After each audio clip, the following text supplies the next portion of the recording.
you start tapping into, and you're already doing this by having this podcast, for example, I realized that it's not just about the research. It's not just about the science. It's not just about generating data. It's not just about publishing. It's about thinking about, if I want to make a difference, I need to do something that people need. And where is it better to do that than in your own community? So my vision for Africa is for Africa, and I think this is already happening naturally, where African scientists and African science is moving from just being a participant to leadership. I would like to see African women scientists who led a movement to change the mindset and to develop resilience and continue to build curiosity, which is the primary skill set that's required for a scientist.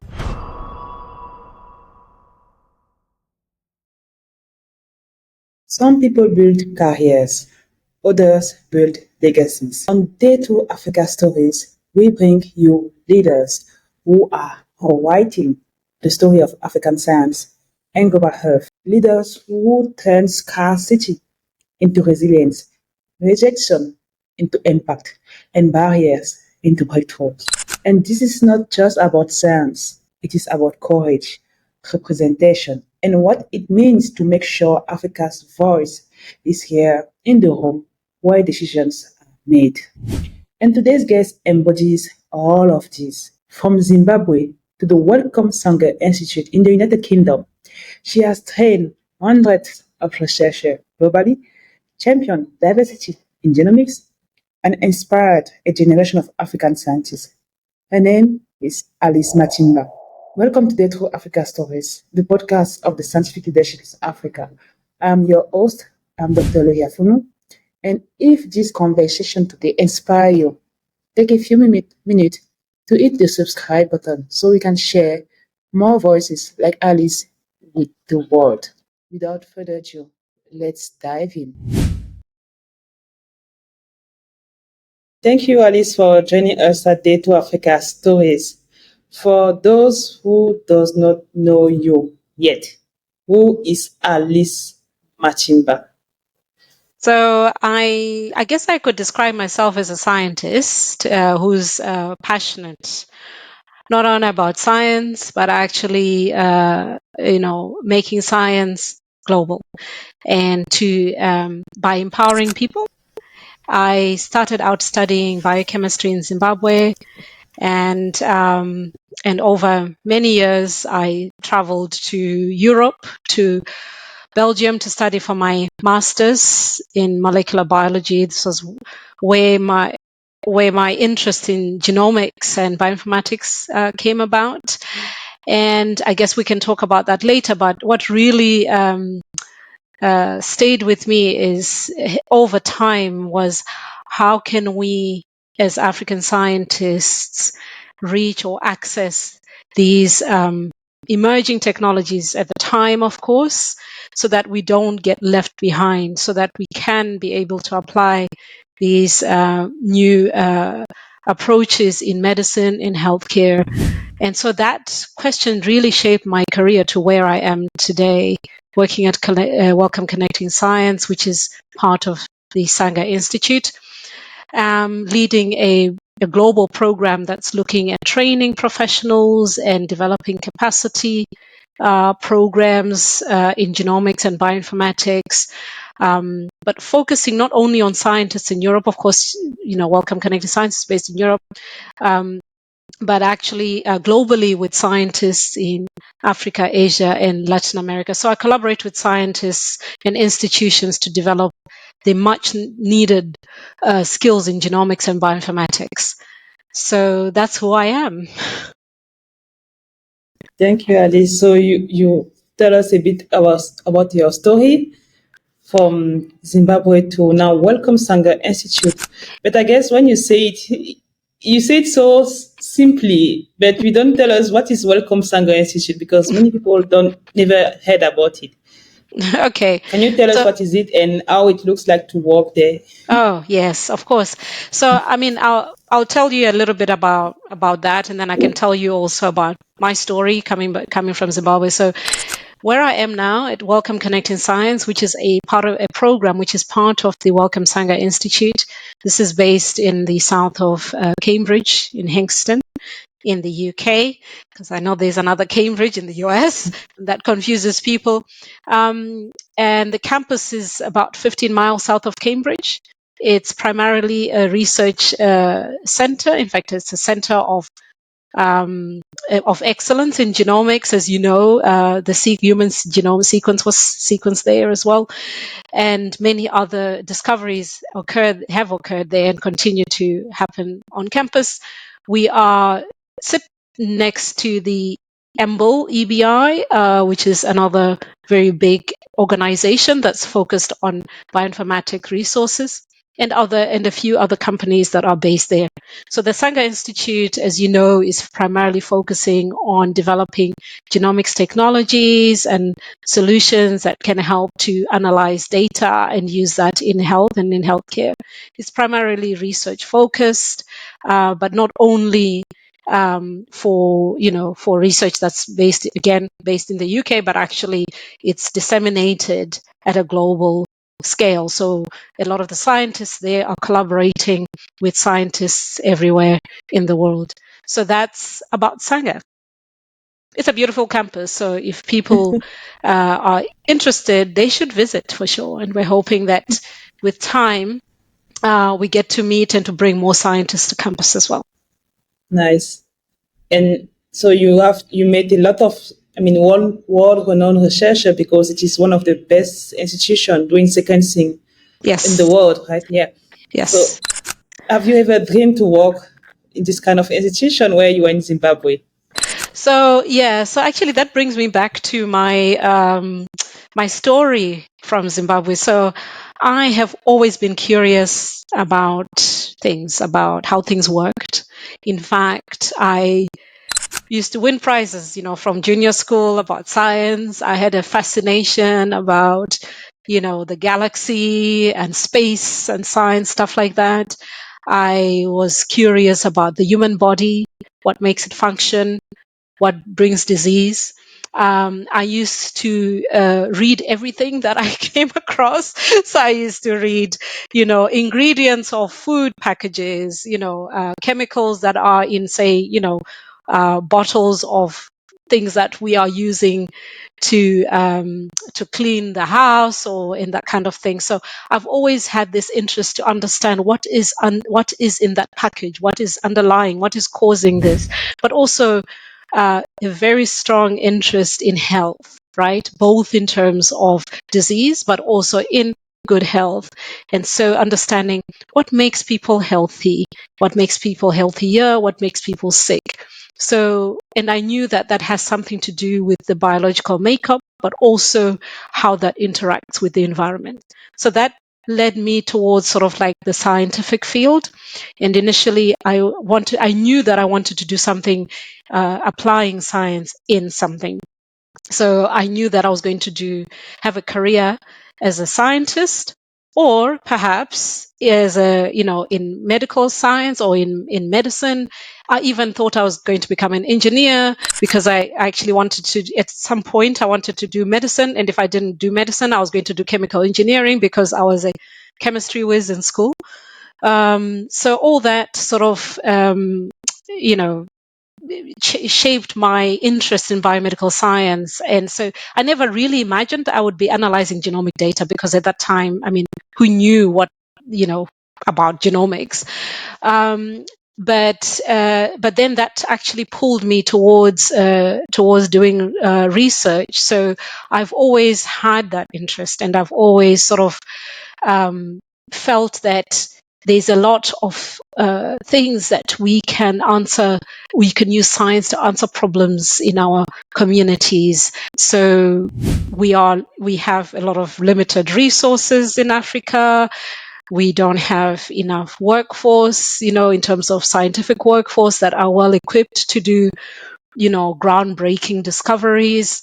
And so I actually experienced quite a lot of I think what I experienced as a scientist trying to come up in Africa, especially during my PhD and post my PhD, is the experiences that we've all, I think a lot of scientists experience in Africa. So I really wanted to empower people and to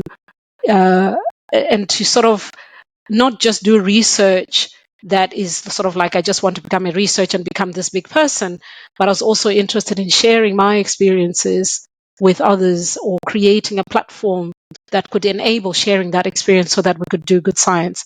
So because in Africa, as you know, there's always you have a lot of challenges like any place. And one of the things that was quite defining for me, and I've carried this through even in my current work, is that feeling of isolation and that feeling of, okay, I'm doing science or I'm doing genomics, but I'm the only one in the institute, for example. I don't have any sort of real mentors that are have expertise in the field. And so I always felt isolated. And so one, it was about, I would like to be able to access resources. I couldn't really access resources as easily. I want to be part of a community. And that was not easy because there was no community of genomics in Zimbabwe. And so I've always tried to embed that even in all the work that I do, where I'm always thinking, well, how is this bringing more access to skills? How is this helping someone? How can we develop a community? So how can we make sure that people that are in these fields, not just genomics, but in science in general, how can we create platforms that they can interact with others that are also trying to do the same thing? So when you're sitting in Cameroon, it will be good to know. I would have loved to know who else is sitting in Kenya, who's sitting in Nigeria, who has the same ambition to grow and to develop genomics in their country. So this has been sort of like a lot of defining moments around genomics and around bioinformatics, which have shaped what I do today, which is, empowering people, empowering scientists, using the opportunity to actually shape how people share knowledge and develop skills in this field. Wow, thank you, Alice, for sharing your defining moment. Yeah, thank you. I think it's so inspiring what you just said because I'm one of the person who have benefited from your empowering journey. So the first time I met you, it was through your event at Welcome Connecting Science. And in fact, I was trying to learn bioinformatics being in Africa. And I actually lack access to resources. I lack access to everything and even to community. But thanks to your program far in United Kingdom, I managed to have access to these resources and to the community and to keep up my progression. And that's led me to realize that we can find some difficulty in our own situation and context, but we can open the door for others people, and we can make sure that other people doesn't feel the same pain we have felt before. And thinking that's actually what you are doing, and it's really inspiring because in Africa, I've seen a lot of people when they pass, they close the door. yes.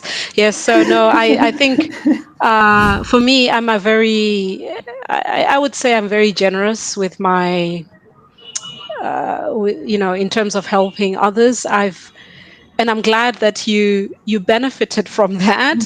And in fact, I've seen you really soar. So that's something that I'm really glad to hear that, I have contributed to your journey as well. And I'm sure other people are following in that journey. So whatever I do, whatever you do, creates a journey for another person and another person. And that's the way I see it. Another thing that I really value, which is, has always come across because of the backgrounds and the environments that we've had to live in. To be honest, I've been quite lucky in the sense that I have had access to training, to education, to research, and doing it not only in Zimbabwe, but actually in other places as well. So, like I said, I did my master's in Belgium. I started my PhD in Belgium again. I wrote my first grant actually funded my PhD, and that was quite interesting because it was the first time I was doing something that was actually collaborative, working with people in different countries, and we were mostly interested in studying the genetic variations in African populations that contribute to differences in response to treatment, so pharmacogenomics as it's called. And at the time, I can talk a little bit about later when I then went to do my postdoc. But in this context, I just wanted to highlight the experience of one, obviously working in sort of like a sandwich program. So I had to work in Zimbabwe and in Belgium, challenging that sort of how do you balance the interests of different partners, working in different environments, cultural environments, being the only one that looks like you, and trying to address these very challenging conditions in an environment which is not really tailored for your type of work. I mean, I had challenges even explaining why I was doing genomics of African populations, because at the time there was very little interest. And I had to, make a case. And unfortunately, that's when the movement for African genomics was starting. So I collaborated with scientists in different African countries. I, established a biobank of African populations to study variability in drug response. And all this, I did that actually with very minimal resources compared to perhaps what you would get if you were in Europe or other places. So one of the things that I've always carried with me is learning to be resourceful. And being resourceful means being able to create something even out of very little. And that's something that I always encourage people to always think resourcefully. And sometimes you can do really good science and you can make a difference even with limited resources. So we walk around sort of saying, oh, we're under-resourced, limited resource, all that. But you have no idea what you could do with just a little bit, and if you engage your mind.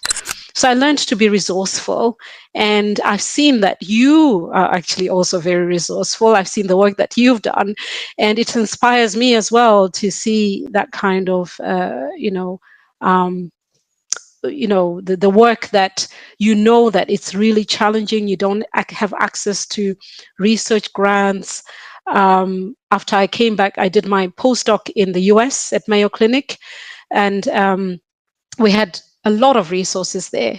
I didn't want for anything. I could do any experiment I wanted. I could order, as many reagents I needed, and I could experiment, I could explore, I could do a lot.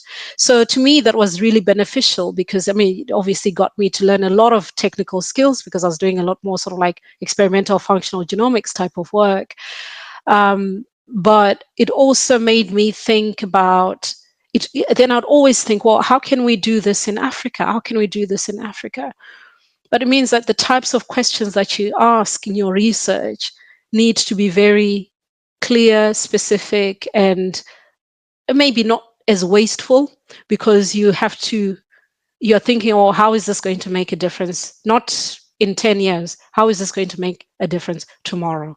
So the shift from sort of like going from, very highly resourced environment to a very low resourced environment made me tap into other skills that I didn't often use, right? And I'm sure you'll see that. You'll see that even now that you've been in Cameroon, you've gone abroad, you come back, you start tapping into, and you're already doing this by having this podcast, for example. I realized that it's not just about the research. It's not just about the science. It's not just about generating data. It's not just about publishing. It's about thinking about, well, if I want to make a difference, I need to do something that people need. And where is it better to do that than in your own community? And some of these solutions that are needed are actually very simple solutions.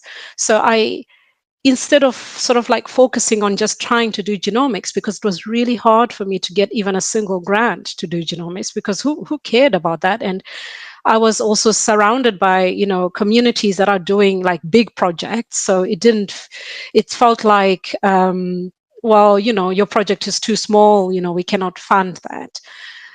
But I looked around and I realized that, oh, but wait a minute, there are these areas or these disease areas where there's hardly any resource being put into sort of caring for, say, patients. And I was interested in non-communicable diseases. So I started looking at, working with the Diabetic Association. And I was primarily interested in starting to develop my own research profile. So the idea was, if I go into an area, I engage with the communities of, say, diabetics and also the clinicians and people that are working in the field. I start to then develop a cohort, and then I can start developing, once I develop a cohort, then I can do my research and genomics to understand, well, all the, say, risk factors and those kinds of things. So that was my intention. But what happened on that road was actually quite interesting. I started, so every time I went to engage, so I did my stakeholder engagement in a very sort of crude way. So, picking up the phone, going to visit, say, the Diabetic Association, going to talk to the Ministry of Health, talking to some of the, specialists within the hospitals and clinics, and just trying to understand, well, what are the problems of diabetes? And every time I talked about, we need to understand risk factors and genomics can help, they all looked at me like, who cares about this? Right now, the patients don't even have access to just routine screening. They don't have access to just, the basic medications. So in my mind, I thought, well, if I'm going to establish a successful cohort, I need to solve this problem. So I felt I needed to solve a problem. And so I thought, okay, what are the sort of like things that are needed to, they say they don't have screening facilities. They have to wait 6 months to get an eye appointment. They don't have equipment or skills to sort of do some of these, routine care things. So I started doing some work with the main thing at the time that I picked up, where there was absolutely nothing happening at the time, was that people were not getting their eyes screened. And a lot of people get retinopathy, they go blind if they are not screened and treated on time. People lose their limbs because of things like diabetic foot. So they get, they lose sensation, so they can't even feel, and they get, a lot of their times, it's such a progressive disease that once you start getting this, it's really hard to reverse. So other than obviously helping, working with the community to help them understand, to access resources to how they can take care of their diabetes, I actually thought, okay, well, maybe I can collaborate with some of the, health professionals and clinicians or eye specialists, and to look for funding so that we can provide these services. So I digressed from my genomics, and I set up a program to screen people, their eyes, so that they could screen them early, and using just a mobile camera. At the time, it's like they had to wait for several months to get an appointment because it was all in one center. But using a mobile camera, you could actually do this at different sites. You could do it quicker. You could have the images read, and you could then provide the right care and referral. So we did that. We did the same thing with diabetic foot, got a small grant to provide screening care. And I can tell you that till today, the eye screening is still happening, even though I'm not there anymore.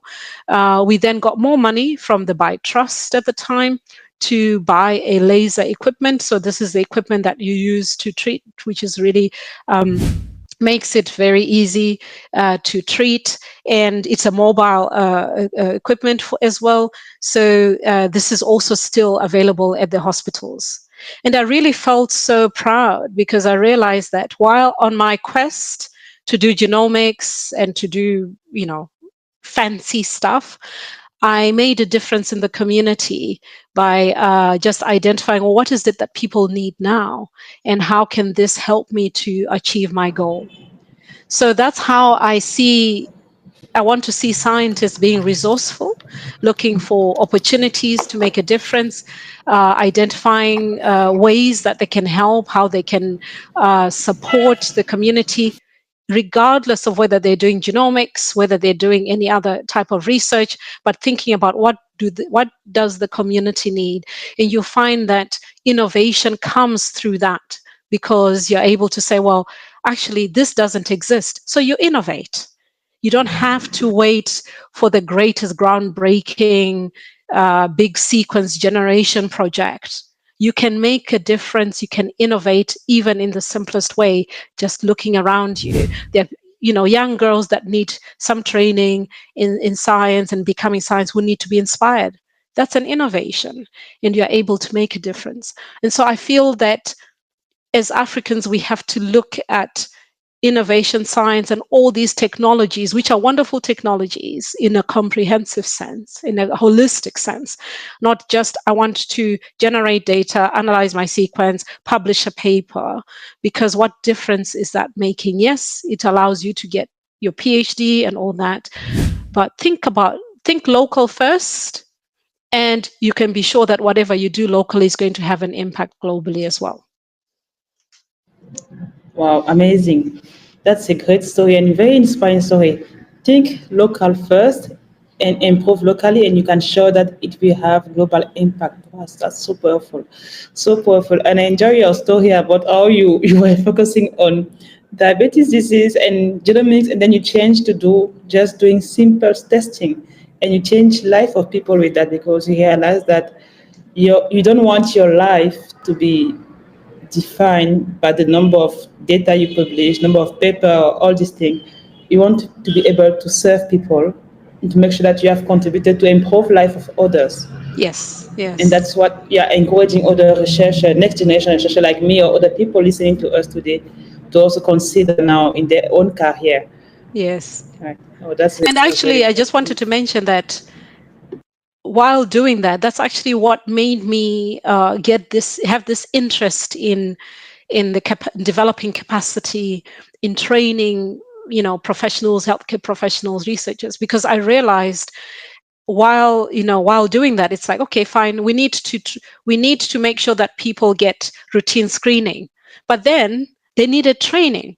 So we actually started training nurses and doctors so that they could provide this care.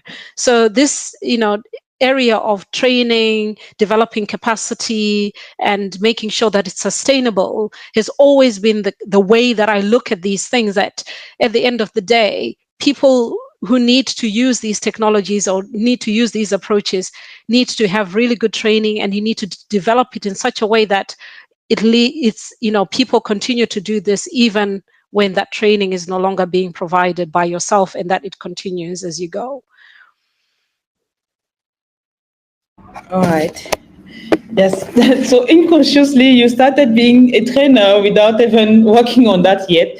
Since now you are a trainer also in genomics, Yeah. and I want us to go to just directly this genomics part of your life now, which is now your core motive. I think your core message you are spreading all over the world, in Africa, in Europe, and even in Latin America. I've seen you also traveling there. So for our listener and audience who may not be familiar, can you just tell us a bit what is bioinformatics or these genomics things you are talking about, and why can it be a game changer for Africa? Yeah. So yes, that's a very good question. So like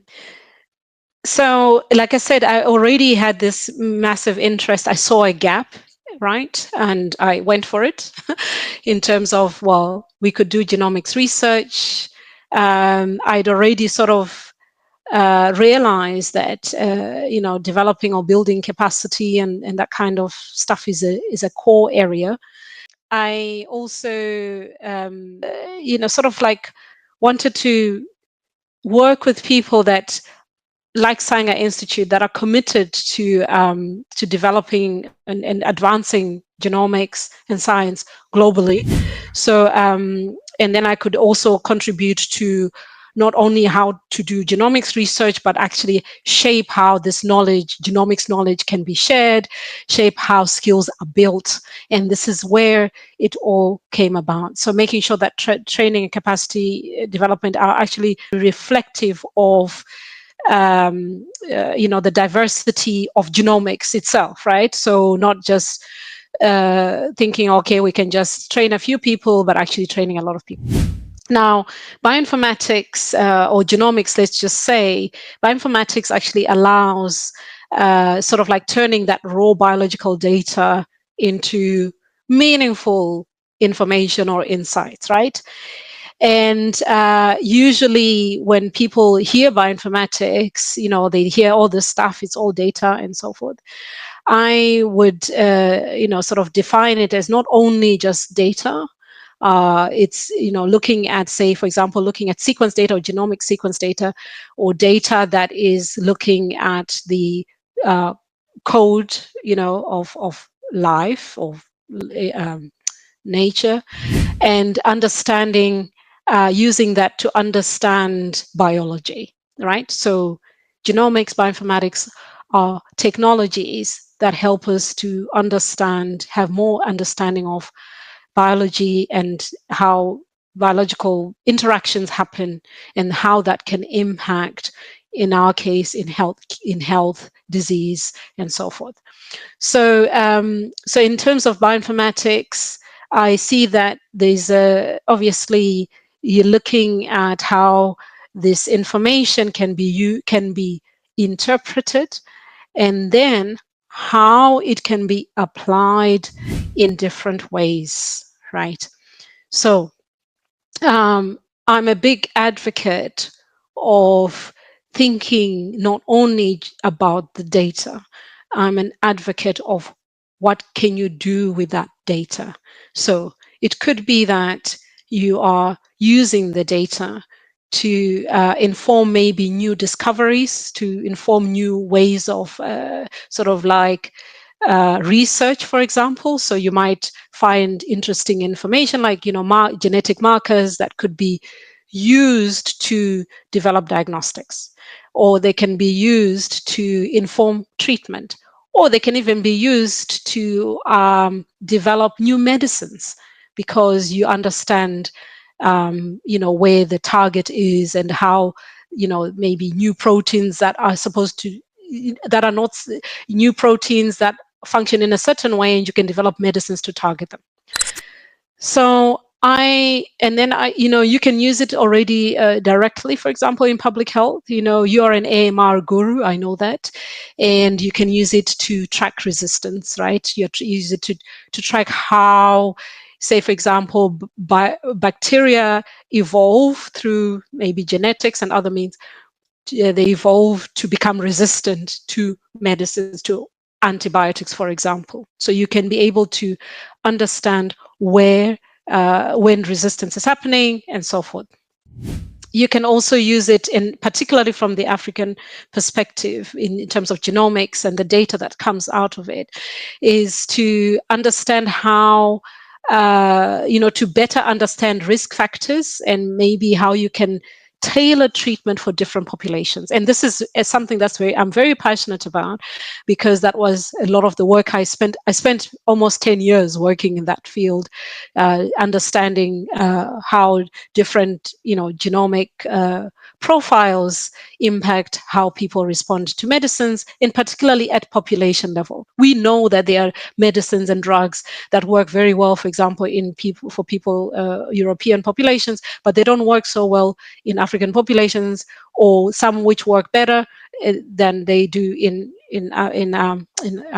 European populations, or other populations for that matter.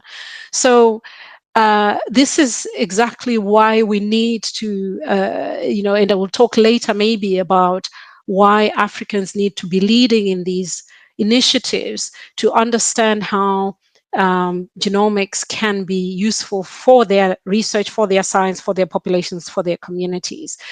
And I've always seen the diversity of African, in fact, I look at diversity of genomics, not just in terms of the data itself. I look at, when we talk about not just the genome itself, but actually the diversity of everything. Diverse populations, diverse environments, which means that you can actually get new, different insights about how, maybe genes interact with the environment.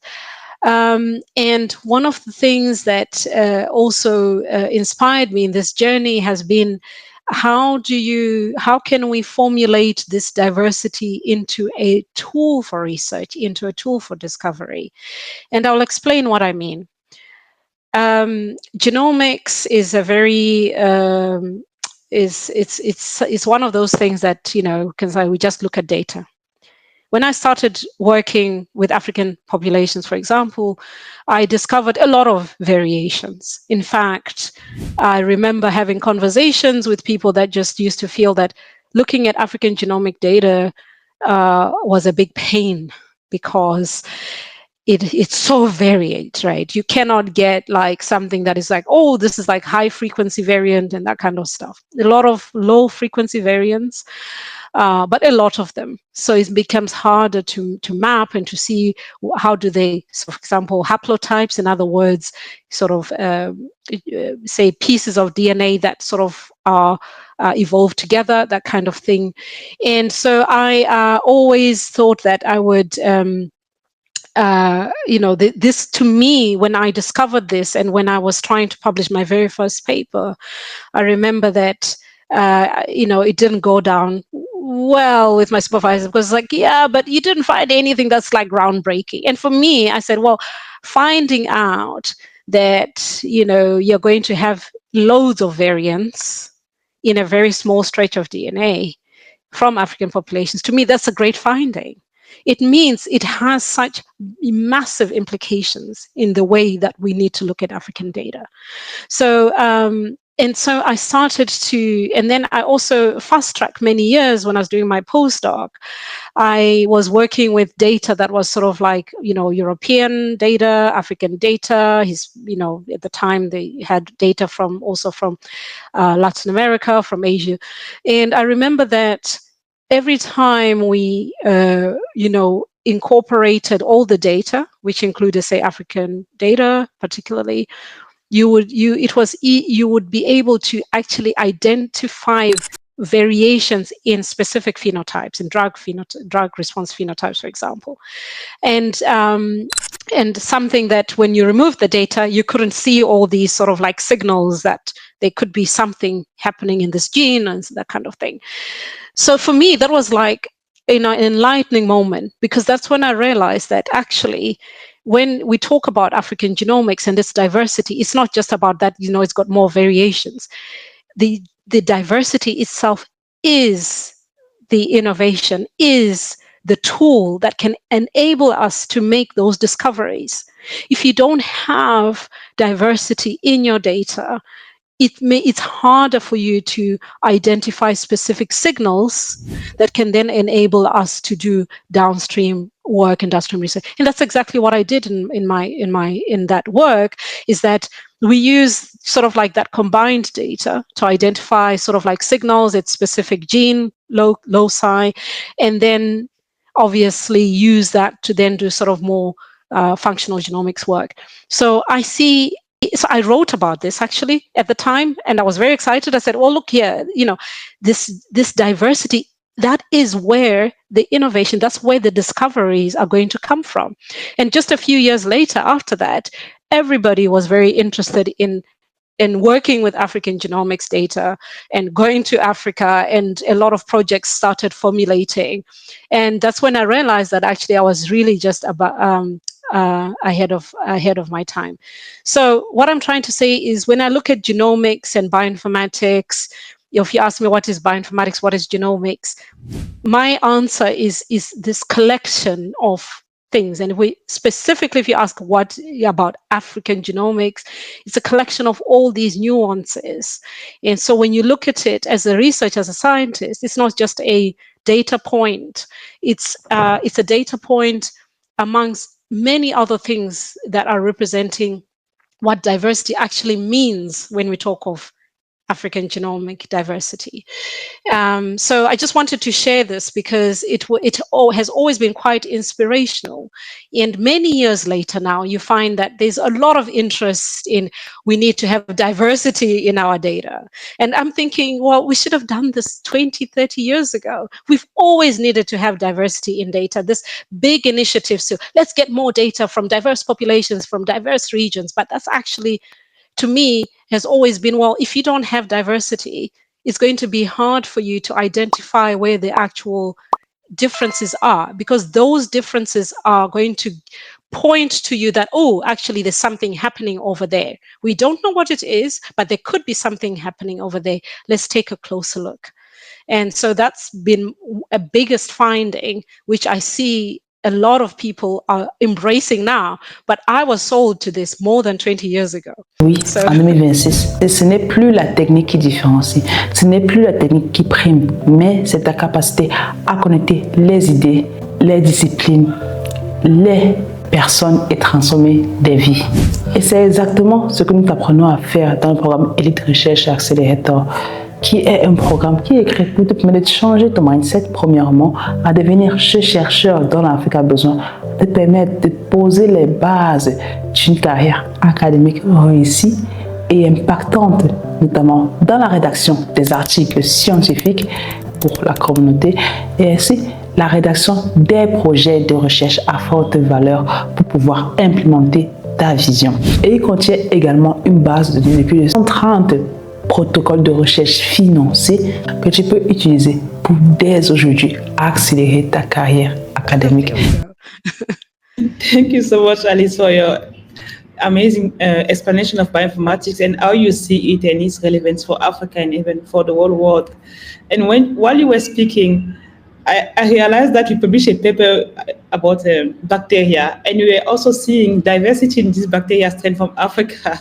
So I say, okay, for me it was a bad thing, but as you say, that is a good thing. That means I should focus again on this more of diversity in these bacteria that we found and see where there is a pattern now occurring among these strange things we see. And I also recall about one of the researchers that you may know, Segun Fatumo, Professor Segun Fatumo, that there's actually 1% of genome from Africa that has been sequenced in the world. Yes. How do you feel when you hear this statistic? Well, I mean, so I'm a bit of usually what you call sort of like maybe a deep thinker about this. Because when you talk, like I said, when we talk about diversity and genomic data, like I said, I've been thinking about it since day one. It encompassed my life, and I know that maybe I'm not necessarily working in that space particularly, but when I hear sort of, only 5% or only 1% or whatever it is, I mean, it doesn't shock me at all, because I was working when I started doing my PhD. That's exactly what was happening, and every time I stood up to talk about, this work I was doing, nobody really cared. I mean, it was not something that people were jumping to. So I'm not surprised that we've got to where we are. And then secondly, then my next question has been, because there's a big interest, obviously, in generating a lot of data, a lot of sequencing, and a lot more sequences, and a lot more sequences. So when I was doing my, when I was, sort of always thinking about this, I always thought, yes, it's important to generate more data. But it's also important to use the data that is there to understand or to maybe come up with new discoveries. So as much as I'm a proponent of we need to have a lot of more diverse data, I'm even more convinced that there's already currently a lot of data, be it that 1%, be it that 2% that is there, that is maybe African data or diverse data. But in that data, because of the high variation, the high diversity, you might actually still be able to use that data to make new discoveries. So it's not so much that you always have to generate new data, because when do you draw the line? And my worry is we keep trying, we keep trying to catch up, right? So we say, 90% is, say, data from Europe and US and so forth. And then the other percentage is trying to grow that. So at what point do we have a point where, is it just about achieving a percentage? Or is it about understanding at what point there is sufficient data, or there's data which is good enough to mine and look into and sort of like discover? And so you'll notice that some of the training and workshops that I've done have actually been trying to direct this kind of thinking, even among the African scientists, just for them to say it's not good enough for them to always feel that, oh, they don't have a sequencing machine and therefore they can't do good science. I'm encouraging people to say there's a lot of data already there. So you could start with that. You could use some of that. I mean, people have used even less data to make even big discoveries. A lot of big discoveries were done with very little data. So I think it's the balance between trying to, catch up with, the rest of the world, and that of, well, what can I do with what I have? Again, having that resourcefulness, looking at the database, looking at the, the work, even the work. I mean, I've done some work which I think would be good. Oh, people can actually pick that up and maybe start, directing their work in that direction, not necessarily generating more data, but actually generating new insights with that data. So you have this data, now you have the skills to analyze it. But at the moment, it stops at, I now know how to use these data workflows, and now I have the analysis. It shouldn't end there. You have to look at the data. You have to be able to interpret and say, well, what new insights can I see? And being flexible enough to pivot. So for example, you could be like, okay, I wanted to just do this data and generate this information, but you might find that in that data set that you've analyzed and you've made something that is useful, you'll be like, okay, so how can I understand this further? How can I understand, say, for example, the function? What is actually happening at a biological level? Whom can I collaborate with so that we can get to the bottom of this? So for me, again, I repeat, it's not just about the data. It's not just about the skills to analyze the data. It's about, what do you do with it, right? And how can you generate work?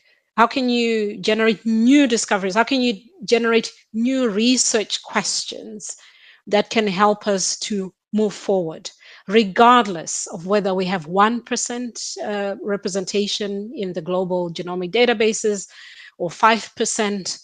There's a lot that we can be doing now.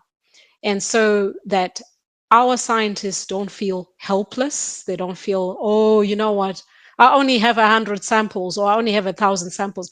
Maybe you can do something with that. So, so to open up people's minds a bit more. Yeah. Thank you so much, Alice. And regarding that now, there are also other young African scientists or researchers who are intimidated by the technical complexity of bioinformatics, but they do want to get involved. At least to start getting insight, like you say. What advice can you give to them?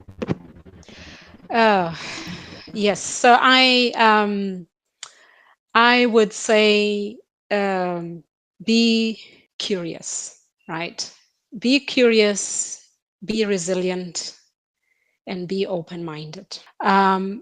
I believe attitude is everything. So your attitude is going to make a big difference.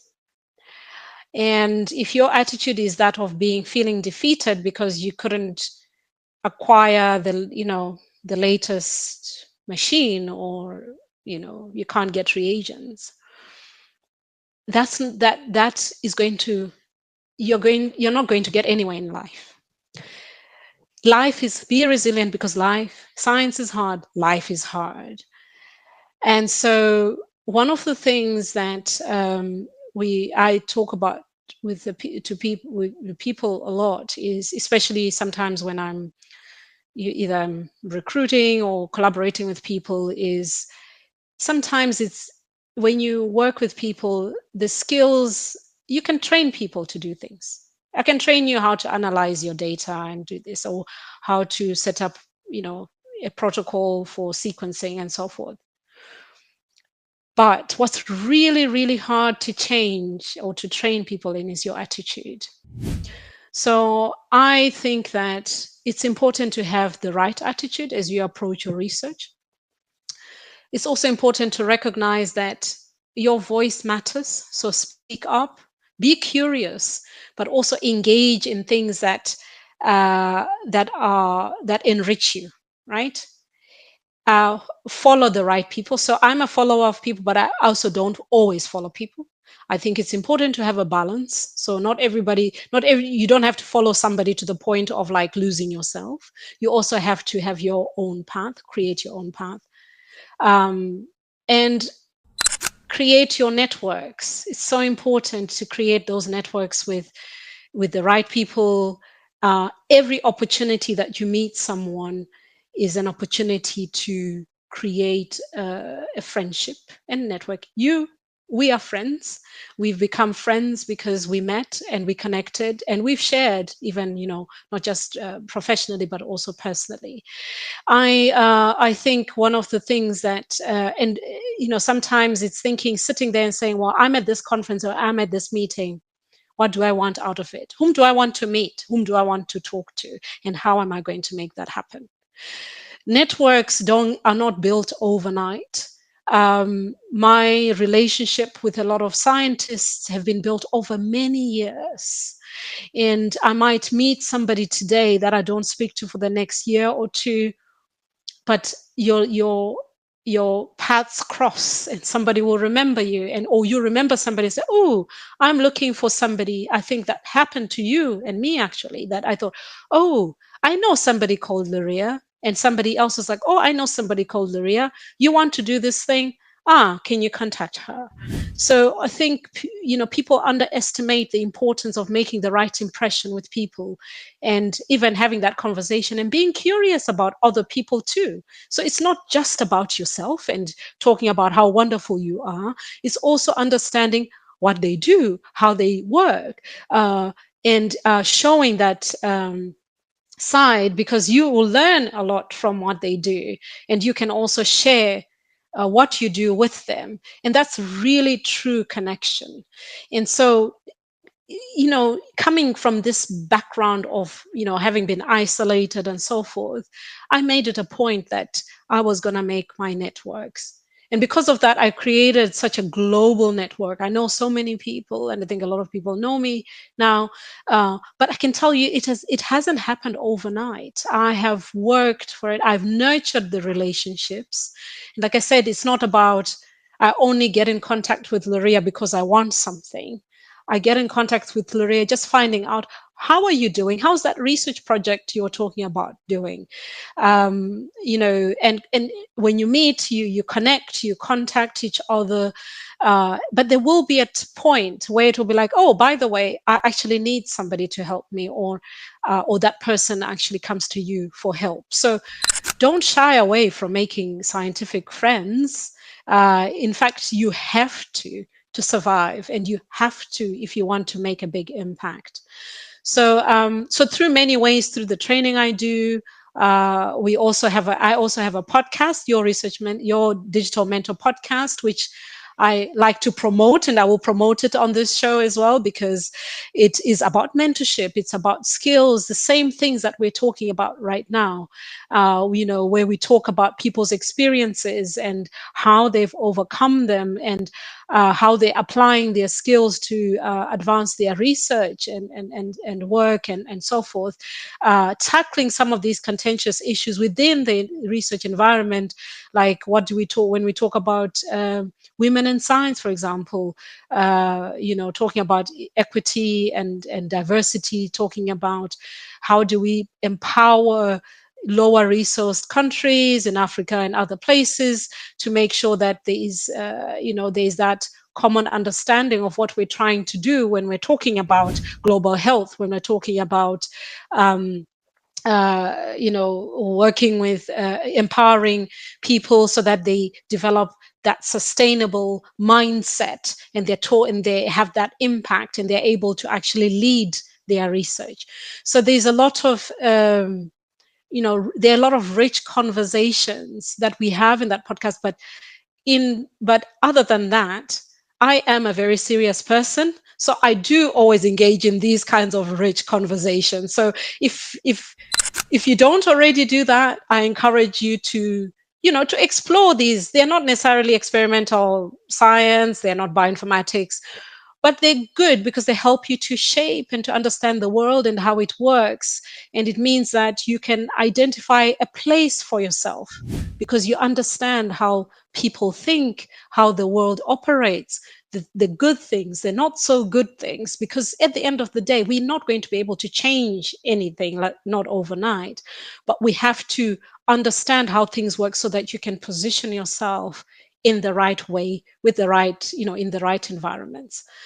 So yeah, so that's all I could say about, just thinking about, looking at your careers and stuff like that. Quand même. Si après cette vidéo, tu te sens toujours un peu perdu, tu ne sais toujours pas par où commencer et que tu as besoin d'aide pour t'aider à tracer ton plan de carrière, alors j'ai créé quelque chose pour toi. Ça s'appelle le Recherche Recette. C'est un programme de coaching de 2 semaines dans lequel tu échanges avec moi, avec mes collaborateurs pendant 6 sessions pour t'aider à clarifier ta direction, à clarifier ta vision, ton mindset et même tes publications et tes stratégies de financement. Si ça t'intéresse, alors je te laisse le lien dans la description. Voilà, tu l'auras compris, tu n'as pas besoin de suivre le chemin que tout le monde emprunte pour avoir une carrière académique impactante. Wow, amazing. So be curious, be resilient, be open-minded. Your attitude is going to determine everything. Yes. And make sure to have true connection. I used to call it intentional networking. Yes. I'm networking because I like to connect with people just to know where they are coming, everything. Yeah, absolutely. And I want to add what you forgot, you're being resourceful also. Yes, absolutely. I cannot emphasize that enough. And I think you and I know what that really means.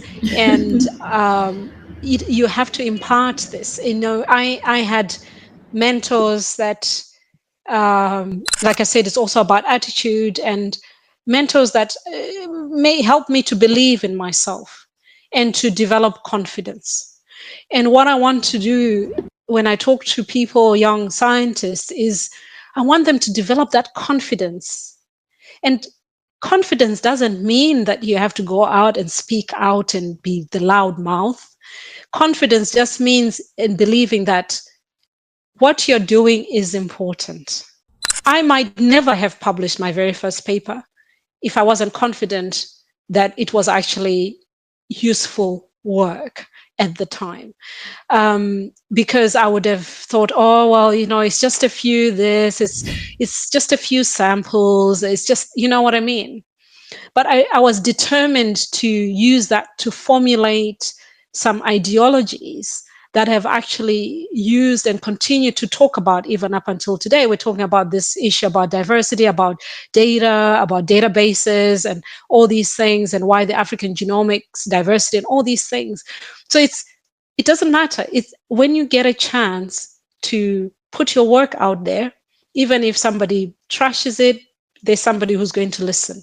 But it's also an opportunity for you to formulate your path and to start having your own ideologies that you can share with people. You want people to be like, oh, we know Luria, she's all about this. She's all about equitable access to, AMR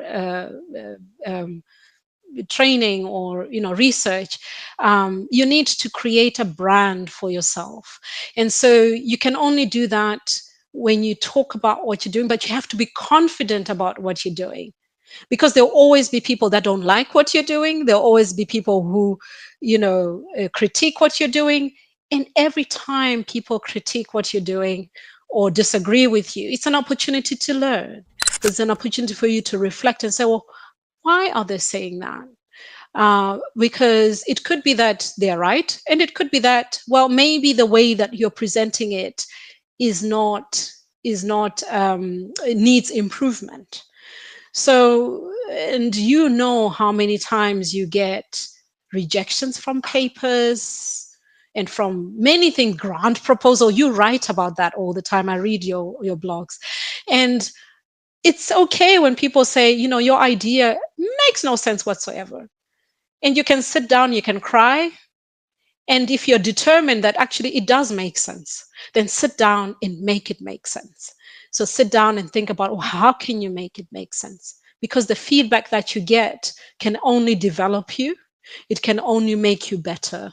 And it helps you to advance in a world where opinions are different, but different opinions matter as well. So you need to learn to operate in this outside world where people may like you or may not like you. People may take you down, or they may not. So you have to develop these skills. You can only do that by putting out things out there, receiving it, crying maybe overnight, because we all human at the end of the day, waking up tomorrow and saying, okay, look, I'm going to do this, I'm going to make this make sense. So yeah. Oh, powerful, Alice. And I think I want to give you the opportunity to talk about the digital mentor podcast, because I've been I've been listening to this podcast while doing my lab work a few years ago, and I was wondering why are the next season, because it seems like since recently I can't see it anymore, so I need more. So actually, that's an interesting point. Well, you've got your own podcast, which is also quite. I think that your Digital Mentor podcast, we published 2 seasons. The first season, like I mentioned, was about navigating mentorship relationships, discovering sort of a platform to discuss sort of topical issues at the time, and I think are still topical, looking at culture, research culture, all these things. The second season was focused on skills development. So so this is thinking about, well, how do I make good presentations, and how do you improve your writing, your grant writing skills? How do you become an entrepreneur, right? And in defining entrepreneur from the broadest sense, right? So it's not just developing a product and becoming this rich, having this startup which makes a lot of money, but actually entrepreneurship coming from the sense of innovation and identifying where there are gaps. Because of that podcast, we have had a lot of people asking us to develop a podcast about how to make a podcast, a science podcast. So fortunately, my boss or associate director decided that it was a good idea to support that initiative. So we have, in fact, developed a podcast called So You Want to Start Your Own Science Podcast.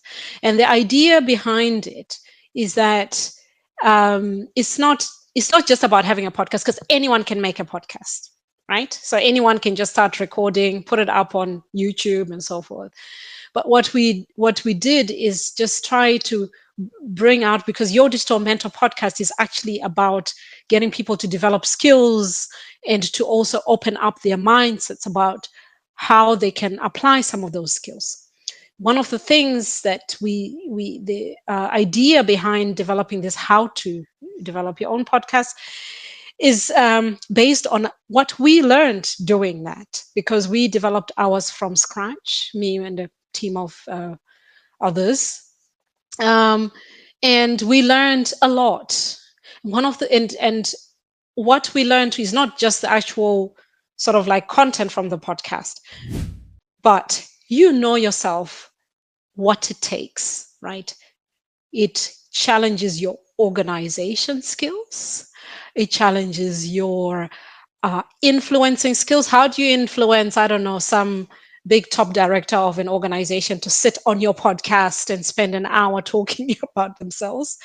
It challenges your research skills because you will do a lot of research. You have to research a lot of, you have a theme that you want to cover. So you look for who could be the guest. You want to invite these guests. Developing podcasts itself is a logistical nightmare. Scheduling, making sure people get the right information, making sure that you record, because I hope you pressed record, getting somebody to edit all these things, and you need a good editor who knows what you like. You need a team, a small team, a production team, and all these things. You also learn how to communicate, right? And as a scientist, these are all skills that you need to have. So for us, doing the podcast was not just about doing a podcast and releasing it out there because, we're passionate about mentorship. We did it and we learned so much. And because we learned so much, we felt that it will be good to tell people about it. That actually, if you are interested in improving your organizational skills, your communication skills, even your research skills, because sometimes you're interviewing people that have written papers and so forth, and you need to understand, if you want to you're just curious. We talked about curiosity. Or you want to make a name for yourself. But also, maybe you want to disseminate your research using a podcast. So it's a way of disseminating your work. You may not be able to get everything into the top research publication, but you may be able to reach thousands of people by doing a podcast about your research. So we've created this resource that's going to launch in the next month or two, so that anyone that wants to develop a science podcast can feel inspired and hopefully use it as other means of not only learning about these skills, but also how to disseminate their knowledge, their research, and so forth. So watch this space, and we'll share it with you. We'll share it with you as well to disseminate on your community. Thank you so much, Alice. I'm impatient to see this podcast out. And what you say about this, how to develop your podcast, I totally resonate with that, because when I started this story on YouTube, it was about sharing helping researchers to change their mindset first, because I realized in Africa, our mindset has been broken. So now many researchers, especially young researchers, do not believe anymore in Africa and then lose hope. Yeah. So I wanted to inspire them to be resourceful, like you said, to find solution with what they have and to shape a better future. And then I realized that my story alone could not be enough to shape. So I decided that I have to call people to come back and sit and explain their story also. Absolutely. If I'm the one to be crazy or not. So I find out some people doing amazing things in Africa and refusing even to go elsewhere and come back in Africa. Exactly. And the other thing about this podcast, why I wanted to create it, is what I wanted to listen more. So I feel like I could not listen to a lot of people. I wanted to be able to stay there, not speaking and just listening to people. So for me to learn how to listen first, and also learn from others, to learn from their experience, their background. So I said, this is something I have to do. I don't know how to do that. It's so difficult. You've done a great job. Thank you so much. I've never seen, thank you. And I mean, if you think about it, it's also one of the things that we need to learn is how to listen as scientists, and then use that information to process it and then ask questions. So how do you ask questions? It's not easy as a scientist. So it forces you, I think, to have very clear objectives when you have a conversation with someone. Remember when we were talking about developing networks, every conversation you have, make it meaningful. But if you're asking questions, you have an objective. Just like how like you said, what was your desire to develop this podcast was to also learn from other people. So you're coming with a very clear objective of doing this, and also your own personal development. And I think it's about how can developing that curiosity mindset and asking questions so that you can also hear from others and how they've, done things and how they've come back to Africa, how they've made a big impact. So I'm with you there. So, we can actually really tick off that box of podcasters without borders, baby, where we just went into it. And then when we were in it, you suddenly realize, oh my gosh, this is actually quite a big job. And it requires a lot of team working. That's another skill, team working, collaboration, and all that stuff. So all those professional skills that we spend time going to learn how to do it, you can actually do it by just developing your own podcast. You end up having to learn those skills, whether you like it or not. So yeah. Yes, completely. You have a lot of skills behind this thing that people cannot see unless they do it. And I think this is a great way to shape better scientists also. So I'm very impatient about this new podcast. And as we are going toward the end, Alice, we are going toward the end of this discussion, like you just mentioned, it's about an hour. We have been discussing. I have one question first about your vision for Africa, first of all. And the other one is going to be a surprise question that I'm just going to ask you after you answer this first one. Okay. So I would say my vision for Africa is for Africa, and I think this is already happening naturally, where African scientists and African science is moving from just being a participant to leadership. And this is obviously, a lot of scientists in Africa and abroad and funders as well are recognizing the importance of that African scientific leadership. Moving away from, remember, the parachute science, parachute training, parachute everything, making sure that whatever is done is embedded into the research or science ecosystem. It also means driving those research agendas, setting the standards for what is, good African science. And if it's in genomics and all these emerging technologies that are fast moving, it's thinking about how do you, instead of just generating the data, how do you apply it meaningfully to solve problems, not just at the local level, but actually contribute to the global solutions as well. So I really want to see African scientists not just contributing data or being passengers, on the side, but actually publishing these breakthroughs and leading these consortia and actually training the world, right? Because Africans have been trained by everyone else in the world. And so it's their opportunity to give back and to train the world. And I think hopefully in the next decade plus, we'll hopefully start to see a shift in these things. And the one thing that I would ask those that are listening, and if you are in Africa or you're an African scientist, doesn't matter where you are, is really thinking about what is your unique contribution. What is your unique perspective? What can you bring to the table of this? I think you've talked about the African science renaissance, right? What can you bring to the table? What can you contribute? And it doesn't matter what it is. It could be just having a louder voice, if you can. It could be in supporting, young scientists or people that need uplifting.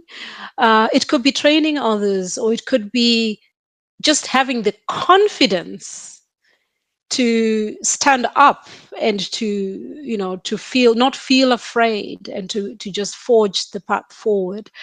And so my question to those that are listening is, what can you bring? What unique contribution can you bring to make this vision a reality? And I think I share this vision with many other African scientists who are interested in advancing, research to global scale. Si tu es un postdoc qui travaille beaucoup, mais qui te sent toujours bloqué dans ta carrière, mais dont tu as besoin pour 2026 de lever tes premiers 100 000 € de financement, alors j'ai créé le le programme parfait pour toi, rechercheur ou lead.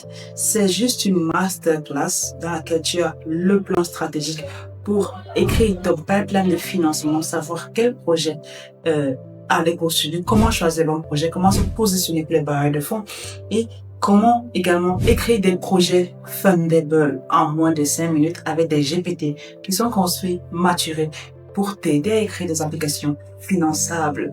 Je te laisse les liens de la description de recherche ou lead. C'est un programme extrêmement important pour les postdocs, les recherches philo qui veulent transitionner de postdoc à recherche leader.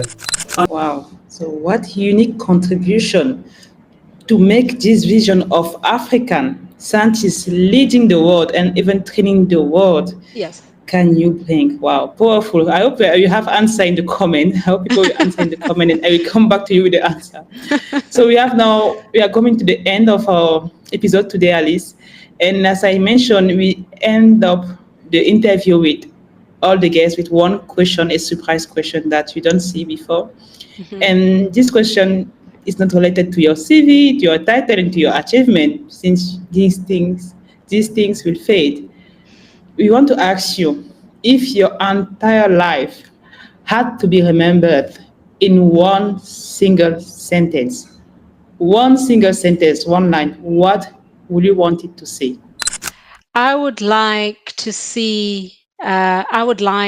for people to remember me as that African woman scientist who led a movement to change, to change the mindset in how science should be or could be in Africa, and to develop resilience and continue to build curiosity, which is the primary skill set that's required for a scientist. Wow, powerful. You said one sentence. So. Yes, it was a bit too much. It's fine. I think it's everything about who you are and the legacy you are really building. And even when you see you, thank you for sharing that with us, Alice. And thank you again for your time and for everything you do for the continent and even for the world. Thank you, Alice. Thank you, Luria. Bye-bye. Bye-bye.